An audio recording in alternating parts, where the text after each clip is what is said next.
Welcome to the Woman's Connection. I'm Barrie Switzen, your moderator. The Woman's Connection is a program about events shaping women's lives and helping one gain authentic power on a personal or professional level. So won't you stay tuned?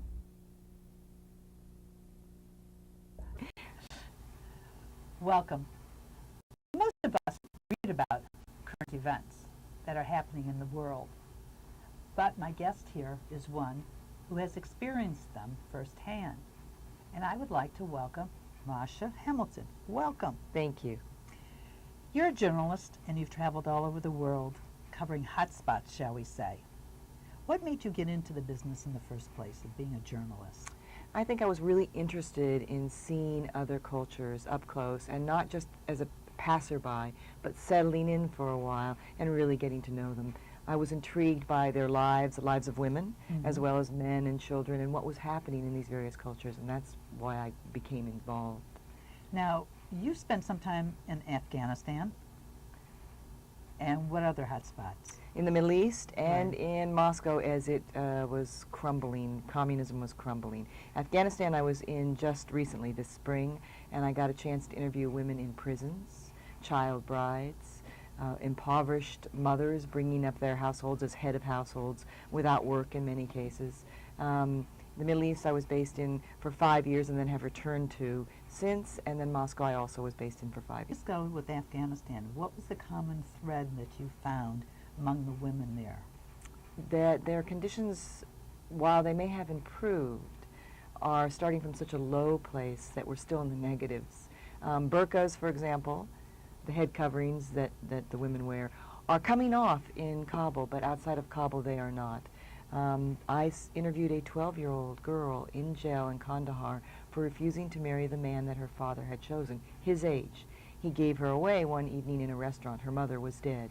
And she said no, so she was put into jail. And then I had the opportunity to talk to the Chief Justice in Kandahar and ask him a little about this case, and he said, "I'm sorry to tell you, but our women are not capable of surviving economically, emotionally on their own. But you shouldn't worry about that 12-year-old girl because she won't be in jail for much more than 2 or 3 months, and then we'll get her out and get her married." So there is still a great resistance to any kind of modernization, I would say. Sounds almost like a resistance to education. He's an educated man, but he's educated in an interpretation of Islam that restricts the rights of women. And that's what you're struggling against as a woman. And you're in the 21st century. Yes. I mean, I was able to interview another woman who had been beaten by her husband for a decade and finally ran away and was put in jail for fleeing the home. And she spent 4 or 5 months in jail when I got to interview her, and she said, "I'm going to go back to him." And I said, "Will he beat you more again, more?" She said, "I don't want to spend the rest of my life in this jail." I told her we have shelters for battered women, and she was amazed by that concept. So this is the Islamic law as it's interpreted there is something that women are going to have to struggle against, and it's going to take time. Now, how has this affected you in your life when you come back to the United States? I think it's made me connected to a lot of women in a lot of places. I do feel that. In going to Afghanistan, for example, I have a 16-year-old daughter. I have 3 children, but she's my oldest. And she was not thrilled that I was going to Afghanistan. And a neighbor, in fact, suggested to me, "Why don't you write a note about this trip and why you're doing it just in case you don't come back?" And I didn't do that. But I thought very hard about why I was doing this, and I decided that I want my children to know that we are connected and that we should not be so afraid of one another that we don't ever take a risk, that we don't ever go somewhere we believe we need to be. Well, from your travels, you wrote a book, but the book is not a nonfiction. You made it a fiction book. With all your experience, what made you flip over to nonfiction? This is my second novel, and they're both set in the Middle East. After all those years of being a journalist, and I think doing a really good job, always trying to report accurately and precisely, and trying to get other people's viewpoints across as clearly as I could, I felt that there was a piece of the truth that could best be reached through fiction. And that's why I wanted to turn there to that avenue. So your latest book is what? It's called The Distance Between Us. It's about an American journalist woman covering conflict in the Middle East. It's not me. It's, in fact, I threw out 100 pages in the beginning because it was too much my own story. She does not have children, and as I've said, I do. I wanted to push her all the way to the edge in terms of considering violence and its effect on our lives. I wanted to let her cover violence the way reporters sometimes do, with a sense of adrenaline and almost addiction to seeing, the lust of the eye, the need to see. And I wanted her to experience having a colleague, losing a colleague, and then considering revenge and really going all the way to the end, so that by the end of the story, her soul's a bit in danger and she has to pull back from that. So it's her story, really, but of course, informed by my own experiences. How did you find writing the book and what you experienced changed your life or made you look at the world different? Well, it's a big question. There's a lot of changes, but I would say, as I say, I do feel very connected to women in various parts of the world because of my experiences of interviewing them and hearing their stories, hearing their life experiences. And I feel that turning to fiction has allowed me to go deeper into the subjects. When I wrote my first novel, I discovered within myself that I had built up a scab so that I could see and process violence, which we cover. This is, I'm sure, very common, not only among journalists, where I know it's common, but I imagine among emergency room doctors and surgeons. In order to see scenes of violence and report on it accurately, I had to push my own feelings to the side. I couldn't stop and be horrified. These are often the most profound moments in someone's life. And in order to report, and in order to report that accurately and to make it their story, it's not about you. You must push your own feelings into a corner and sort of seclude them there. But after you do this for a while, you find, or at least I did, that those feelings are maybe a little bit detached a lot of the time. And I discovered this when I was writing my first novel. In order to write about the character's emotions, of course, I had to access my own, and I realized the barrier that I put over time. And so that's part of what I wanted to write about in this book, the new one, The Distance Between Us, is about that phenomena, which I think is particularly strong for women reporters, because it's important, really important, that women reporters be tough. Because women in general are what you might call soft, the mother instinct, the caring instinct, the want to reach out and help. Well, a man can have those soft moments and be seen as sensitive, and a woman can have them and be seen as weak. And that's kind of the danger in that situation, I would say. And so, as a journalist, I became pretty tough, and I was able to see things and insist that my photographer get in there and get the picture, and I would get the quotes, and I would step over, scenes of violence, bodies. I was committed to getting the story. It was a job that you had to do. And it wasn't about me, it was about these people. And I knew that. And I think that's necessary, but I also think it's dehumanizing in certain ways. Did you find you had trouble interviewing men and women in Afghanistan or in Iraq or Iran, where the other countries that you've been into, because you're blonde, you're a woman, you're American? How did that play in? Well, women almost always welcomed me in, particularly after I had my first child. I could sit and have tea, and we could have the small talk and then move to deeper issues. Men tend to regard women correspondents as neither male nor female, but something else, third and in between, because they aren't doing the right thing for women. They aren't staying back in the women's side and quiet, and yet they're certainly not a man. So in a way, I felt that worked in my behalf. I was able to observe and see things, and sometimes things that maybe a man wouldn't, because he would be taken a bit more seriously in that context. So it worked all right in my behalf. I did wear, for example, in Afghanistan, a scarf all the time, and a burqa on occasion when people wanted me to, for their sake. They didn't want it known by all the neighbors that a foreign journalist was coming to interview them, so they asked that I wear a burqa and interview them, come to their home that way, and then, of course, take the burqa off for the interview. Do they wear them in the home? No. Okay. No. Okay, so it's just out in public where other men can see them, Right. that they have to wear them. Right. But they do definitely wear a scarf In the home, again, this falls off, but at least a scarf, and outside of Kabul, very often a burqa. In the home? No, Oh, okay. not in the home. All right. Okay. What differences or similarities did you find in other Middle Eastern countries? Well, women are finding their way in each of these countries to one degree or another. And in the Middle East, for example, in Palestine, in periods where there's been rapprochement with Israel, things have loosened up. Women, Palestinian women, it's a little bit freer. And at periods when the conflict gets worse, religious conservatism is on the rise, and that affects the women. So that's sort of an interesting phenomenon that I have observed. What about in the other countries?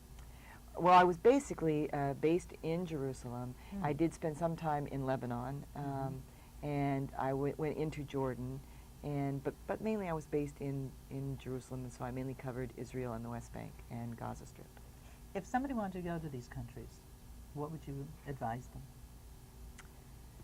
Well, think about why you want to go, and what you want to do, and what your contacts are, and how you want to use them. I mean, I went to Afghanistan not knowing anyone there and having never been to the country before, but I did make contacts beforehand, and I have had experience doing that, so I felt that I could do it. I felt I would be fine. Once I got there, I definitely felt comfortable and welcome in nearly all situations, and I knew why I was going. I had a goal. I wanted to interview women. Right now, I have no desire to go to Iraq, for example, and so I wouldn't have a goal there. I wouldn't have something in mind. You know, that's why I say know why you want to go, what you want to do, and then I would say follow your heart. Go. What made you get into journalism in the first place? Desire to see other countries, to know other cultures, a conviction that we are more connected than we realize, more similar than we might know, and I wanted to feel that connection and that similarity. How does your children or your family feel about you going off to some foreign land where it can be dangerous? It depends on the situation. As I say, my two oldest children were not really very happy about Afghanistan. They asked me a lot of questions about that. I live here in New York, and about 2 weeks before I was going to leave for Afghanistan, my daughter was in the park at like 7:30 or 8 o'clock at night, not good, and I called her on her cell phone. She was with friends, and I said, please, you know, come out, walk the streets, you're free, come here if you'd like, go to the tea lounge, but not in the park. It's not appropriate for this time of the evening. Stuff happens there. Come out. And a few days later, I thought about it, and I said to her, Brianna, I'm going to go away now for 2 weeks, and it's important to me while I'm gone to know that you are going to be doing what I think is safe, that you are going to be keeping within those boundaries so that I don't have to worry about you. And she said, you are going to Afghanistan and you are telling me what to do. So she was very funny, and you know, I appreciate that, but I just kept explaining myself, and I think it's led for some interesting discussions, and I hope a feeling that, which I think is particularly important at this time, that the world is not such a dangerous place that we should avoid it. We need to be careful, but we can take our risks, and we can embrace it. How does your husband feel about you going off? He's okay with it. Sometimes I hum, you know, what's the Cat Stevens, hard-headed woman, Oh. and he comes around. He comes around. Yeah. So on these journalistic adventures, we shall say, one way of putting them, how long are you usually gone for? Well, Afghanistan, I just went for 2 weeks. I'm teaching here in New York, and I had this novel coming out, and I had like a 2-week break. And I'd been really wanting to go to Afghanistan since prior to 9/11, but after 9/11 very much. And as time went on, I really wanted to see for myself what's been accomplished there in my name, in your name, in our name, what's happened there. And so I was really driven to do that. Was there a lot accomplished, or is it still miles to go? Miles to go, definitely. I think getting the Taliban out is something that many Afghans are grateful for. But now that we're there, we're afraid. Outside of Kabul, we're afraid. I was warned repeatedly, don't go to Kandahar, don't go to Jalalabad. I did, and I felt fine. But I think that fear right now is is putting a distance between us and them, which is not really good. And then, of course, our attention is understandably focused on Iraq, and there's still a lot to be done in Afghanistan. In your book, The Distance Between Us, you dedicate it to Kevin Carter and journalists like him. What made you do that? Kevin Carter was a journalist in South Africa. He was one of 4 journalists, photojournalists, who became known as the Bang Bang Club. Bang Bang Club? Yes, because during that period when South Africa was struggling with apartheid, these 4 photojournalists got frighteningly, amazingly close to violence and came up with incredible pictures. For example, they got a picture of a black man in one of the townships being to death, set afire. Oh my God. They got a picture of white supremacists riding into a black township and then being executed.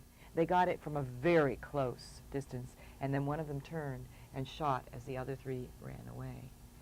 Kevin Carter decided to take a break from this by going to the Sudan to shoot pictures of victims of starvation. That was a break? That was his break. And while he was there, he went to a feeding center where something like 20 people were dying every day from starvation conditions. They were trying to get to the feeding center. And he, on his first day there, saw a little girl who was kneeling on the ground with her head to the ground and her knees up, unable to pull forward, and behind her stood a vulture. Oh my God. He spent 20 minutes taking that picture. He was waiting for the vulture to spread its wings. It never did. When he was done with the picture, he sank down under a tree. And another member of the Bang Bang Club who was there with him came up and said, "Hey, Kev, how's it going?" He said, "Oh, I got this shot." And he told him about it. His colleague, I got goosebumps. his colleague went to try to duplicate this picture, but he couldn't find either the girl or the vulture. The picture was widely published, including in the New York Times, and from the New York Times format, it won the Pulitzer. Kevin Carter found out this news, and of course this is a high honor for a photojournalist. 2 weeks after he found out, though, one member of his Bang Bang Club was killed in one of the townships covering the violence. Oh my. He came here to New York to collect the prize, and of course everyone said, "You are incredible, that was an amazing picture." But they also said, "What happened to that little girl? Did you scoop her up and take her to the feeding center? Did you shoo away the vulture?" And he had to say, "No, I was taking the picture. I was doing my job." So he came in for some sharp questioning and criticism because of this. He went back home, and only 2 or 3 months after getting the Pulitzer, he parked his red pickup truck in a field where he had played as a child. He hooked up the exhaust system and he killed himself. Now, I don't want to oversimplify this. There were many reasons why he did this, but one of the things that he cited in his note was being haunted by the visions of what he had photographed, the violence that he had covered, and the times when his soul had been screaming, "Oh my God," but he knew he'd had to keep shooting and taking the pictures. That's part of the reason I wanted to write this novel and dedicate it to those people who do cover violence and bring it back to us so that we have some sense of what's being done in our name and to other human beings, but they do it at a cost to themselves. And that's why I dedicated it to Kevin Carter and to journalists like him. So how do you deprogram yourself? It's almost like the soldiers who went to Vietnam and they came back, and everybody, I can always tell when somebody's been in there's an edge to them, and you can't figure out there's something different. Maybe it's the distance or the shield that they put up because of the tragedies and atrocities that they have seen. So how do you deprogram yourself so you can go on? Absolutely, I think it is a distance. I mean, that's why this is called The Distance Between Us. It is about that distancing process that I think many people who experience this kind of thing, and as I say, it can include emergency room surgeons as well. You have to do that. I think that, as I say, in my own case, I did it without even quite recognizing it. The very first time I saw a body, then I thought about it consciously, and I knew that I was going to have to either cope with it or stop doing the job. So I did cope with it. And then the process was not as apparent to me. I mean, I did it without thinking about it. I think that, as I say, when I sat down to write the first book, that's when I really understood what I had done to myself, how I had cut myself off from certain emotions. I think then we just have to find our way back to them. What would you like to leave the audience with? Would follow your dreams. Do what you want to do. You know, that's what I think. I think that, you know, having covered violence, I have a strong sense that life goes fast. And we need to do what we want to do, what moves us, what makes us passionate, without delay. Do you think a lot of this has come about since 9/11 in your life, in journalists' lives, or anybody's life? No, I was covering this conflict before 9/11. I think 9/11 may have brought it home to a lot of people here. Mm-hmm. But I think, for me personally, this was something that I was thinking about even before, because I was covering conflict and seeing the results of that. Masha, thank you very much. Thank you. It's been a pleasure. Thank you. And I hope you follow your dream in whatever you want to do.